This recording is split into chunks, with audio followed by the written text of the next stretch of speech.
In this video, let's take a look at practice quiz number 12 on trigonometry. Number 1 says a circle has a diameter of 36.35 feet. What is the measure of the central angle in radians and in degrees that intercepts an arc with a length of 169.17? So I'm going to start by drawing out this picture of a circle that has the things they've told me. So I have a diameter that goes through the center all the way across the circle is 36.35 feet, and the central angle is always an angle that has a vertex at the center of the circle. So we're looking for this angle in degrees and in radians, and then the arc length is like the little piece of the circumference that angle would intercept. Like if it broke through the circle right here, it creates that one piece of your circumference we call an arc. And that's 169.17 feet. So what I'm going to do is find radians first, and then I'm going to convert the radian measure to degrees. So the formula for central angles and arc lengths and the formula to find arc length in radians, let me repeat that, is S equals R times theta. So we have our arc length, which is 169.17, so we fill that in for the S.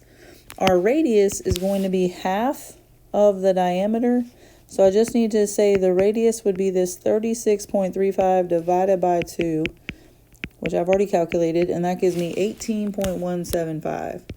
So I'm going to plug that in for the radius, and then I'm just looking for the central angle. So this formula is going to give me the central angle in radians.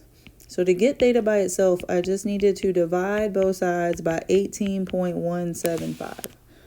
So let's calculate. 169.17 divided by 18.175. And I get 9.3 radians is my central angle in radians. So I want to round to the nearest tenth, and that will just be 9.3. Now to get degrees, there is a whole nother formula that we could use.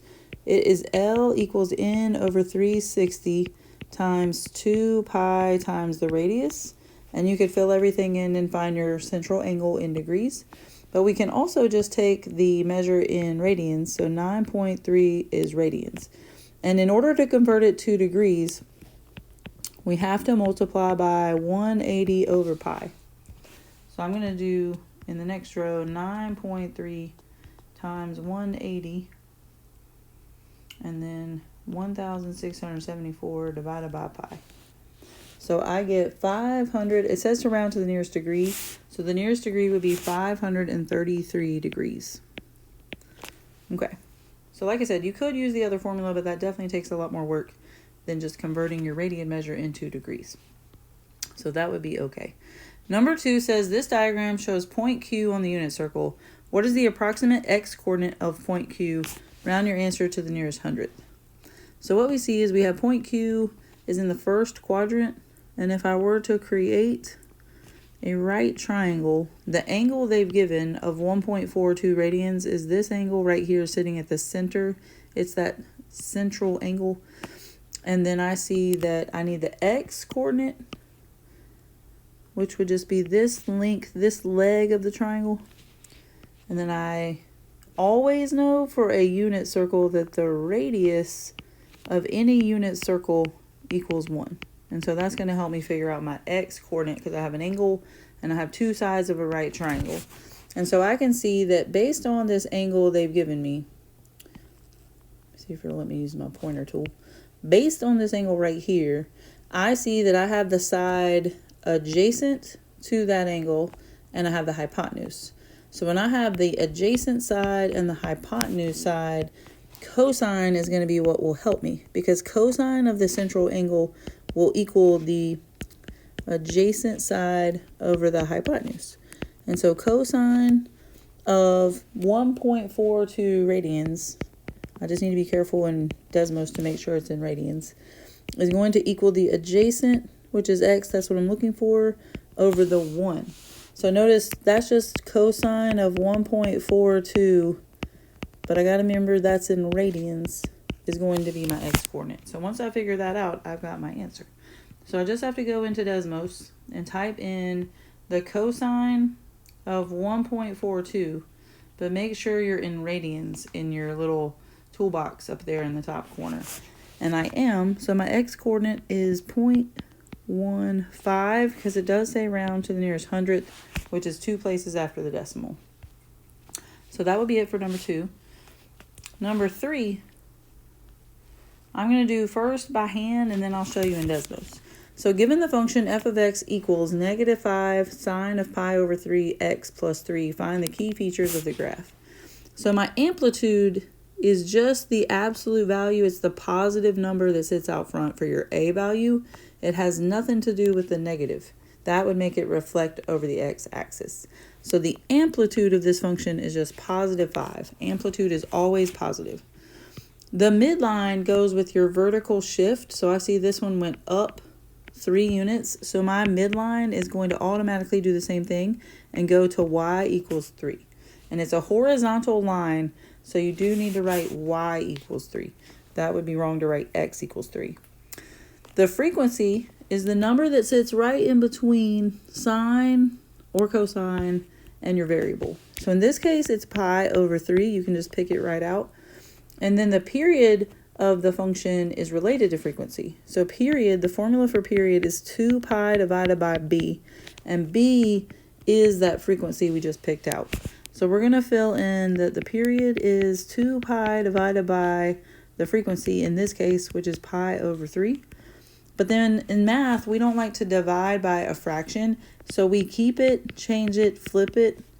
And so in this next step, I'm going to say 2 pi, and instead of dividing, I'm going to change it to multiplying. And then I'm going to take the reciprocal or flip the pi over 3 to be 3 over pi. And then the pi's would cancel out because one's in the numerator and one's in the denominator. And then I just get that the period would be 6. So with a little bit of work, we get the period from the frequency. Now I promised you I'd show you in Desmos, so let's type it in and take a look. So we could type y equals f of x equals, or just the function starting with the -5. So -5 sine of pi over 3 x plus 3. So make sure like the plus 3 is not in that grouping symbol. And then let's just get a good look at our graph here. So it looks like we need to put it into degrees. And it would help to put it so that we could see like a whole cycle or so. So I'm going to say the x-axis is going from 0 to 360 to see if that will help. And the y-axis is going from, let's see, based on our midline and our amplitude, I see that the maximum y value should be 8. And the minimum y value would be the midline minus the amplitude, so -2.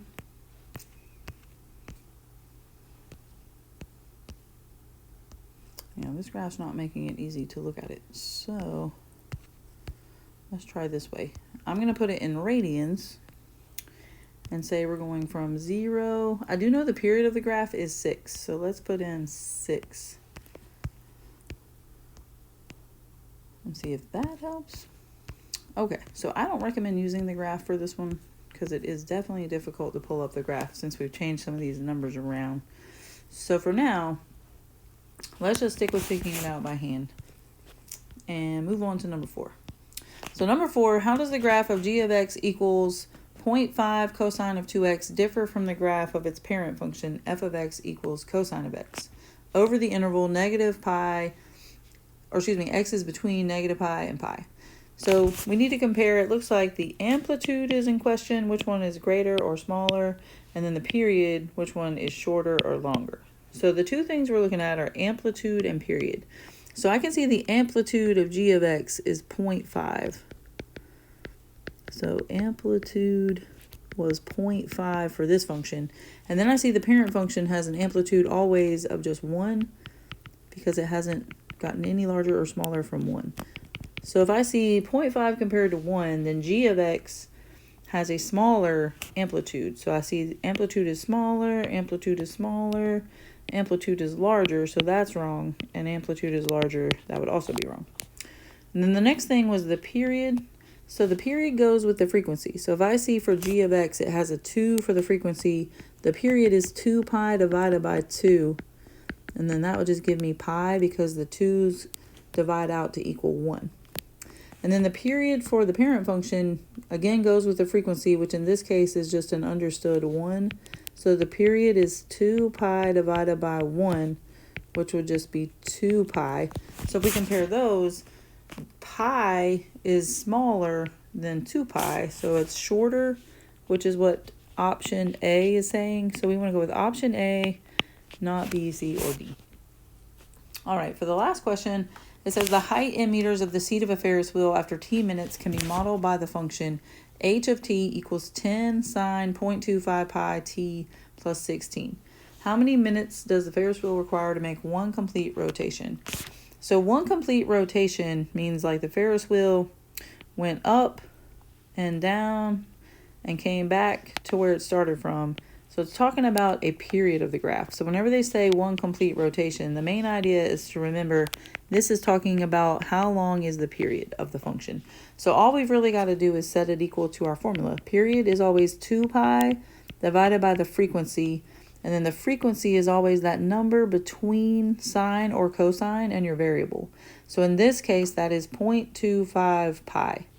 So we're going to just say our period of our graph is 2 pi divided by 0.25 pi. And so the pi's will cancel out, and then 2 divided by 0.25, I can just type in my calculator. Oh, let me just bring back my calculator. And you can type the whole thing in, or you could notice that the pi's cancel out, but then we just get the period would be 8. So after 8 minutes, the Ferris wheel made a complete rotation. All right, so that is it for practice quiz number 12.